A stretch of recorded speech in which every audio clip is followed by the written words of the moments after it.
श्री सद्गुरू साईनाथ श्री स्वामी समर्थ. तर मित्रांनो, आज पहिल्या दिवसाचा प्रवास करत करत येळपणा, उक्कडगाव, कोंडेगव्हाण, निमवी, त्यानंतर आज कोरेगव्हाण या ठिकाणी एकनाथ महाराज विठेकरांचे आमचे परममित्र आदरणीय गुरुवर एकनाथ महाराज विठेकरांनी यांनी पण खूप सुंदर असं मंदिर बांधलेलं आहे. आणि आत्ताच त्यांच्या महाराज किती वर्षापासून हे मंदिर बांधलेलं आहे? आपण 3 वर्ष झाली. 3 वर्षापासून खूप सुंदर असे स्टाईल वगैरे बसवलेली.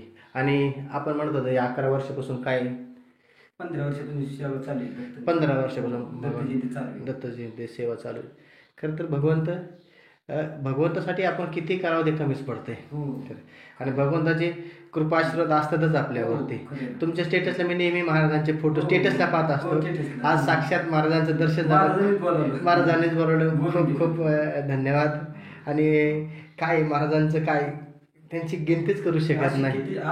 आगट येते त्यांच्या मनात आलं ते करूनच घेत आपण निमित्त. चला, धन्यवाद. तुमच्या निमित्ताने आज महाराजांचा दर्शनाचा योग आला. रामकृष्ण हरी. ओम साईराम.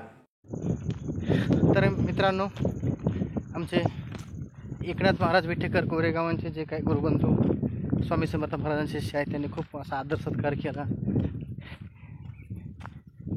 खरं तर माझा दिंडीला निघण्याचा उद्देश भगवंताचं नामस्मरण करत करत जाण्याचा उद्देश दरवर्षी नेहमीप्रमाणे असतो.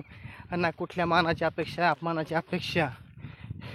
कारण की काही नाही, भगवंत प्राप्तीशिवाय किंवा भगवंताच्या नामस्मरणाशिवाय या जगामध्ये दुसरं काही सत्य नाही आहे असं महाराज मंडळी म्हणतात. पण चला, काही गोष्टी कितपत योग्य कितपत अयोग्य हा ठरवण्याचा आपल्याला बिलकुलही अधिकार नाही आहे. आपण फक्त भगवंताच्या भक्तीत तल्लीन होऊन नामस्मरण करत करत रस्ता काटत आपल्याला ठरलेल्या उद्देशापाशी पोहोचणं गरजेचं आहे.